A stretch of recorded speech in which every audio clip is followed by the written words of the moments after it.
Hello, happy Saturday, aka my Friday for work. Anyway, I haven't done a video in a while, so I figured I need to feed Herbert because I'm baking tomorrow. A little bit, not very much, so it's not really. Anyway, so let's feed Herbert together. It'll be fun. So whenever I do feed Herbert, because I've had a lot of people who have gotten Herbert Juniors, so let's talk about some things, shall we? When I feed, I never, you see how thick he is? I don't weigh how much starter I have. I don't. People do, I don't. I just don't care. I probably should, but whatever. And really, if all I had was this amount of starter, I could still feed and get this much starter so I could bake. It doesn't take a lot. Fun fact. So we're going to, okay, so as I feed, we'll just talk. Whenever you are feeding your starter and you're trying to figure out, so I don't discard. I know my brain's like all over the place. Welcome to my world. I don't discard. I don't believe in it. I believe that it's a waste of money, a waste of time, all the things.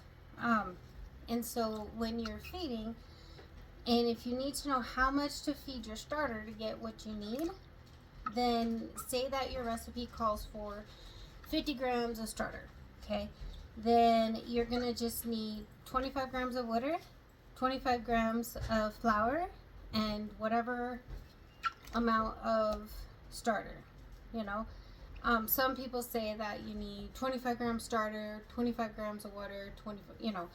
But what you want to do is make sure that you feed a little bit more. So if it calls for 50 grams, then you could do, say, 55 grams of water, 55 grams of flour, and then you'll have leftovers so that you can keep going. So, and then people talk about ratios too when you're feeding. So the ratio is starter, flour, water. And some people do 1-1-1. So say 10 grams of flour, 10 grams of starter, anyway, 10 grams all around. I like to do what's called a stiff starter because I feel like my Herbert here is super healthy because of it. So I do more flour than water, and I like it because it takes longer for Herbert to feed because there's more to eat.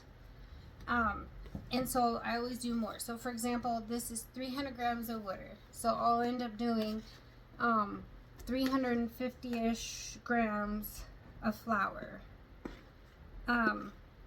And that way it's a nice thick starter.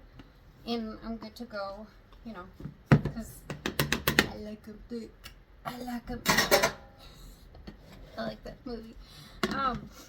Our goddaughters were here this weekend, and that song came up while we were in the car going somewhere. Anyway, it's funny. So, but I like it thick because I feel like it helps keep your starter healthier because you're giving it more to eat. And it does take longer to rise, but I still I don't look at when has it peaked. You know, I don't look at any of those things. I feel like sourdough should work on your schedule the way you want it to work, not the other way around. I don't feel like you should, you know, let sourdough take over your life, you know, like I was just talking to someone and they saw someone else who, you know, takes their bread with them wherever they go so they can do their stretch and folds. You do you. If that works for you in your life, that's awesome. Do it. That doesn't work for me in my life. So you will never find me out doing my stretch and folds because that's just not, it doesn't work for me. So Herbert is super thick right now, which is how we like him to be. And let's talk about the different vessels that you can use to have your starter in. So these are just Tupperware containers that I use. You can use an old pickle jar. You can use an old jam jar. You can use you know, a dollar store Tupperware container. It doesn't matter what you use. It doesn't have to be glass. It doesn't have to be plastic. The only thing you want to be mindful of is like copper. You don't want to put it in a copper bowl or use copper things, because then it messes with the starter and the yeast and all the things. So that's really the only thing to be mindful of, is that you can leave it in a metal bowl and you can let it feed in a metal bowl. So fun fact. So yeah, you can use whatever vessel. Like if I needed to, I could have fed it in this and it would have been fine. I could have fed it in, you know, in this and it would have been fine. So let it work for you. Not the other way around. I don't believe in this. I like using long spatulas to stir with, because it's just easier for me to get all the sides. Some, you can even just use a spoon or a fork or a knife. You don't need all the things to do sourdough successfully. Whenever I go home, and I'm at my sister's house, I just use whatever she's got.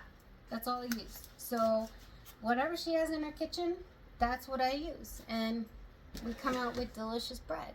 So use what you have in your kitchen. The only thing that I recommend is a kitchen scale. That is one thing that has saved me and my bread, is measuring it with the kitchen scale. Others are successful using, you know, the measuring cups and things like that. I'm not successful. So for me, that doesn't work.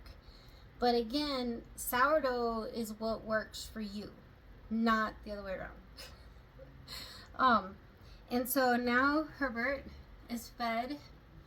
He's nice and thick and happy, and he's gonna go on the counter and eat until tomorrow morning whenever I mix up all the breads.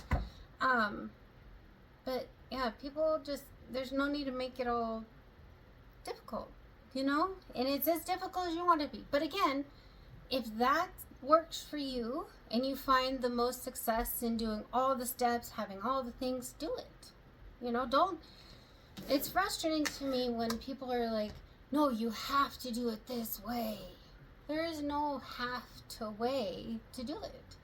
Think about, you know, back in the day when, you know, our ancestors were doing whatever they were doing and they were trying to keep their starter going. They're not sitting there doing all these stretch and folds. They're not doing, you know, making sure that it's, you know, 85 degrees or whatever it is.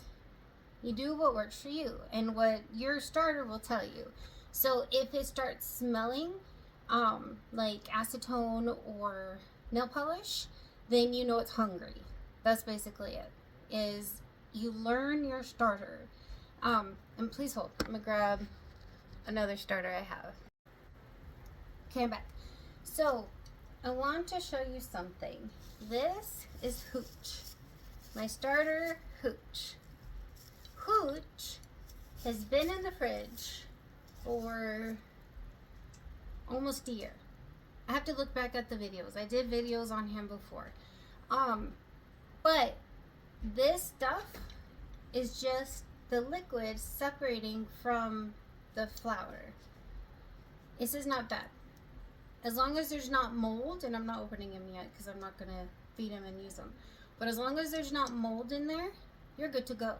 So he's been sitting in the back of my fridge for, it's been almost a year, I want to say. I don't remember. I don't know. But that's the beauty of sourdough, is you make it work for you. And, you know, I like experiments. So, I mean, I'm a psychologist, so that's what I do. This one has been in the fridge, in the back of the fridge, for maybe about 4 or 5 months. And there's no mold on there. So this one, you know, is still good too. And what I do, because I am deathly afraid that I'm gonna screw Herbert up and hurt him, is I have dehydrated Herbert. And actually I just sent some of him to one of my coworkers, and they just made bread with that dehydrated Herbert where they live on the other side of the world. not really, but the country. But anyway, so yeah, this is my safe one. And then I also have some Herbert in the freezer, dehydrated. So this is just me being overly cautious to not screw things up with the starter. But you do what works for you. So say that you get sick and you're not able to bake for a long time. Throw it in the fridge. Just throw them in the fridge. It'll be fine. And then Herbert, when I'm not baking, lives in the fridge. And I just pop the lid on him, throw him in the fridge, and when it's bake time, he comes out, I feed him, and I bake the next day. You know? Let sourdough work for you, not the, do it on your schedule. I do have free resources in my files tab, somewhere around there. So if you go to my files tabs, there's a PowerPoint and a Word document with different information on making sourdough, different recipes, things that you can do. I don't know if you can hear Rush, but he's probably growling at his son, Moose. That's what they do. Yeah, so there's that. And I hope everyone's doing well. I hope you're all taking care of yourselves and each other. Life is hard. Give yourself grace. And it's okay to not be okay. So I just want to throw that out there too. If you need someone to talk to, you can dial 988, 100% free, and you get a crisis counselor. One of me. So, but yeah, there we go. Let me know if you have questions. I'm here to answer whatever you need to know. And yeah, fun times. Till next time. See you later. Make good choices. Bye.